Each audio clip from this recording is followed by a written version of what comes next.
بسم الله، السلام عليكم ورحمة الله متتبعاتي الغاليات، إن شاء الله تكونوا كامل بخير. أكيد ولادكم كامل هبلوكم وما ياكلوش أي حاجة، ما تحيروا ما والو. هذا الطبق اللي راكم تشوفوا فيه ويبان راقي راهو غير بزوج مكونات. جيبي غير شوي بطاطا ودجاج وانتي فرحتيهم، وقادرة حتى تقدميه للضياف تالمو يجي بريزونطابل وبزاف بزاف بنين. على بالي لو كان تجربوه راح تحبوه. وبسم الله على بركة الله نبداو في الوصفة. اول حاجه نجيب الدجاج. انا عندي 3 جنحين تاع الدجاج قسمتهم على زوج، وعندي نص صدر قصيته هكذا دي تخونش في الطول، ما يكونوش رقاق بزاف ما يكونوش خشان بهذا الشكل.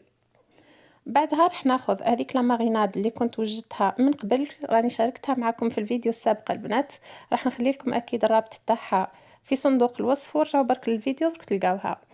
كما قلت لكم هاد لا ماريناد راني نديرها بريسك في كل الوصفات، غير احتفظوا بها راح تجي بنينه بزاف. بعد ما نماريني هذاك الدجاج تاعي راح نغطي عليه ونخليه يرتاح في الثلاجة على الاقل ساعتين، ولا من الاحسن توجدوه في الليل والصباح ديروه. لهنا الدجاج تاعي بعد ما ارتاح وتشرب كامل هذوك النكهات نحطه في كوكوت. راح ندير فيها غير شوي زيت، ديجا رانا درنا الزيت في هذيك لا ماريناد ولا هذيك الدرسه، دونك ما نكثروش، غير شوي باش ما يلصقش. ونفرغ فيه طرف تاع الدجاج ونشلو مام هذاك الصحن اللي درنا فيه، يعني نديرو فيه شوي ماء هكذا باش نستغلو كامل التتبيله. نغطي عليه ونحطه فوق النار لمده 4 ساعة فقط البنات. كي يبدا يغلي نقص عليه نخليه 4 ساعة، هذا مكان. شوفوا لهنا الدجاج تاعنا بعد ما طاب كما قلت لكم 4 ساعة الى 20 دقيقة راهي تكفي. بعدها نصفي هذاك الدجاج نحيه هكذا وحده، وهذيك لاصوص اللي بقات لي منه راح نحط فيها البطاطا انا نقيتها وقصيتها هكذا اصابع يكونوا خشان كما تشوفوا. نزيد نملحها غير شوي، نخلطها مليح باش كامل هذوك الحبات تاع البطاطا يتغلفوا بالدرسه. نغلق عليها ونخليها تطيب لمده 4 ساعة، هذا مكان. من جهه اخرى راح نرجع للدجاج. هنا عندي حبه بيض نخلطها، وعندي فرينه وشابلور. راح ناخذ هذوك لي مورسو تاع الدجاج كما قلت لكم بعد ما صفيتهم ونخليوهم من الاحسن يبردوا شوي باش نخدموا بهم.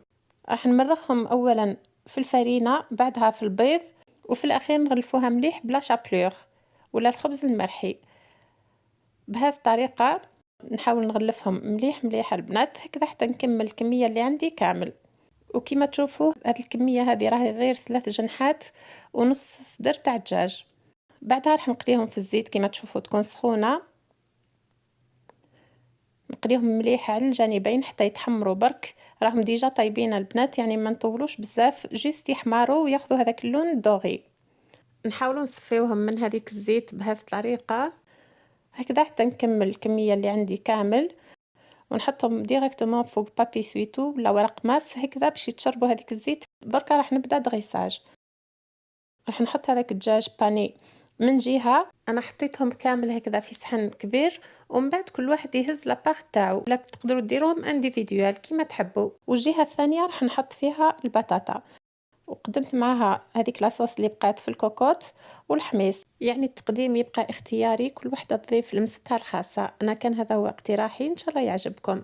فوالا، وهذا هو الطبق تاعنا بشكله النهائي. وكما شفتوا الطريقة والمكونات جد بسيطة، يعني بلا ما نكلفوا رواحنا نتحصلوا على طبق راقي ونقدروا نقولوا في متناول الجميع. شوفوا الدجاج البنات راهو يجي يذوب وحده وبنين ما شاء الله. تقدروا ما تغمسوه هكذا في هذيك لاصوص وتاكلوه ما نحكي لكمش بنة عظيمة. شوفوا العظم راهو يتنحى وحده وحده. يعني هذه الطريقة جربوها واكيد اكيد راح تعجبكم.